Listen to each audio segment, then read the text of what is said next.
Like I say, the next 4 races, expect to see that National Guard car up front. Dan, thank you. Thank you. And Bob, we'll see him in Chicago. Indeed. And Lindy, I think it's worth saying that he did have a great weekend going, so he wanted to be aggressive off the start. It was one of his best road course weekends of the season. All right, the leader is Will Power. Here he comes off of corner number 11, cross the start-finish line to complete lap number 8. Elio Castroneves runs right behind him, about a half a second behind. In third position is Dario Franchitti. And talking to Dario, he said, I don't have a bad car, I don't have a great car, but we know he's as strong as anybody. And as you said, Robbie, Alex Tagliani, never been here before. What a great job by him. Ryan Briscoe is behind Tags. Briscoe, I was talking about the brake pedal feel of these race cars. Briscoe has a brilliant feel, that brake pedal. I think he's going to be a strong guy to watch today. Behind Ryan Briscoe is Scott Dixon. Then here comes the 22 car, the Z-Line design car of Justin Wilson. Justin Wilson in a position, as most of these drivers now, solid pace, save fuel. Ryan Hunter-Reay right behind him.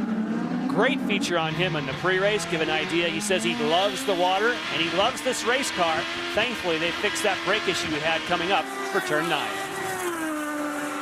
TK had a little bit of problem on the first day of practice, missed some lap time, but there's nobody stronger come race day. It's this guy right there, Tony Kanaan. The 2 car of Rafael Matos runs in 10th position at this time for DeFerrin Dragon Motorsports. There he is entering turn number 11, and behind him is Simona Di Silvestro running 11th. She had again another great qualifying effort. She's been great at that this year, as well as Hideki Muto. Thought he would transfer through, but found himself just a little bit short. And his teammate at Newman Haas Racing, Graham Rahal, right behind him, running in 13th position. Then comes Takuma Sato. We saw him driving the new Lotus passenger car at Laguna Seca in the pre-race show. And here's Bertrand Baguette.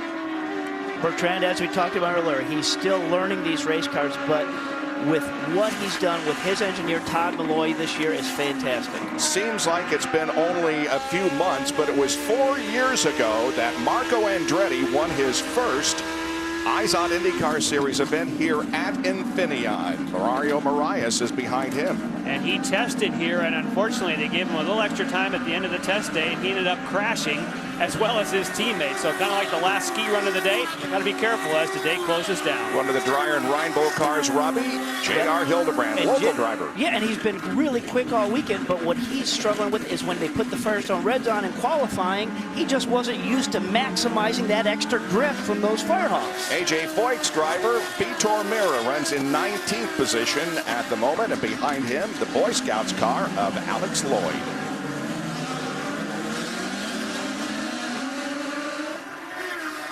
Vitor says their car in the ABC car for Foyt, he says, every session it's getting better, but we kind of started behind, but they are getting better. And I talked to Danica Patrick this morning, and she says she loves this racetrack and has had some good results, but obviously the car not to her liking, not the kind of speed that she wanted. She liked it in qualifying, said just wasn't able to put the lap together. Again, Danica pitted earlier in the race and caught up to the rear of the field. Francesco Draconi also did, along with E.J. Viso. And there is Draconi, who is running his second IZOD IndyCar Series event. And the reason they switched those numbers, Bob, according to Eric Bachelard, was simply for owners' points. They want the fastest driver with the highest owner points. E.J. Viso is also on the racetrack after having made a pit stop that we showed you. And so the race continues with Will Power in control by about a half a second over Elio Castroneves. Dario Franchitti is third.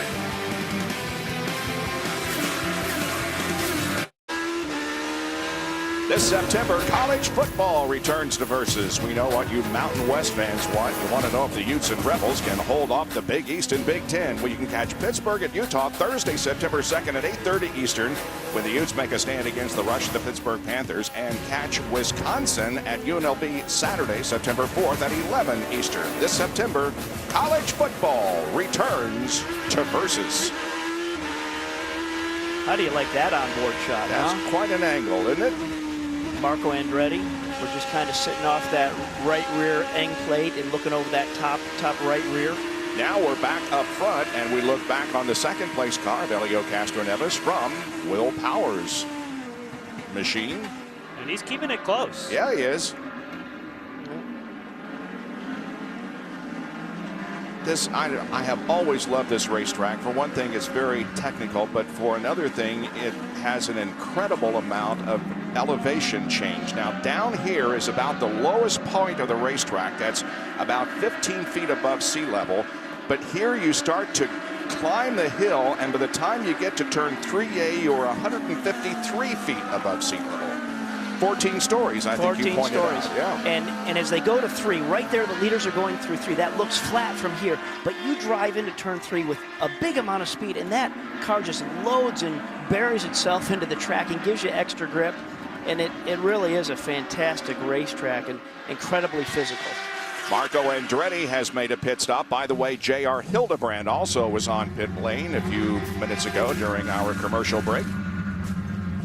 And Marco had told me earlier this morning that they would have to do things differently because they obviously hadn't found the speed. One of those is to take big gambles, and a 3-stop strategy typically is not going to work for you, but you have to do something different than the leaders if you don't have the speed for that weekend. 7.4 second pit stop for Marco Andretti. He's back in action. There is the turn 9 area that so many drivers have had problems with. First 3 cars are running very close together, aren't they? Yeah, we would have maybe thought that Power would have checked out a little bit more, but again, we don't know what, he may be just driving for a fuel number right now, saying, hey, I'm holding him back and I'm making a lot of fuel, so that can just kind of push that first pit window further back for him. Your guy, Alex Tagliani, holding on to 4th position. Holding off the challenge right now of Ryan Briscoe, Robbie. You have to be impressed with Alex Tagliani. He's no rookie to the sport, but he is a rookie to this racetrack. His other crews around in 4th place.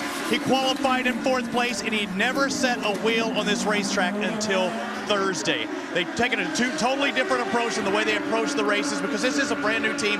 Heading after Mid-Ohio, they said, guys, we got to change something up. Let's approach this race like we've never been here, never been to another race. Let's set up this car how we should set it up. And boy, it is paying off dividends for Alex Tagliani. He's in full fuel save mode. Rob told him that you're not going to win this lap on lap number 1. This race on lap number 1, you're going to win it on lap number 75, Lindy Thaxton.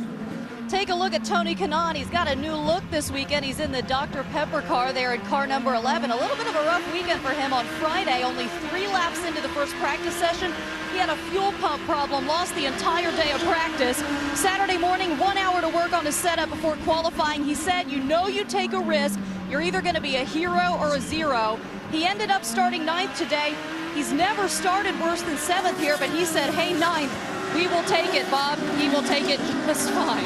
And TK was featured on a Man vs. Food episode on Travel Channel recently, downing a big burger at Bub's Burgers in Carmel, Indiana. As we go on board with Simona Di Silvestro. She's still 11th.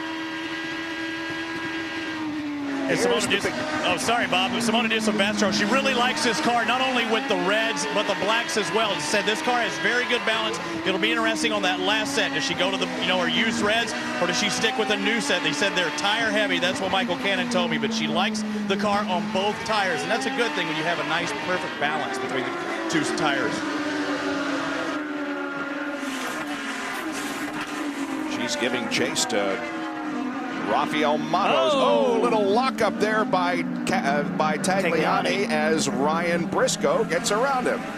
Well, like I said, Briscoe's been on the pole here at this racetrack. He's finished the 2nd last time, and he's due, guys. He is due for a breakout.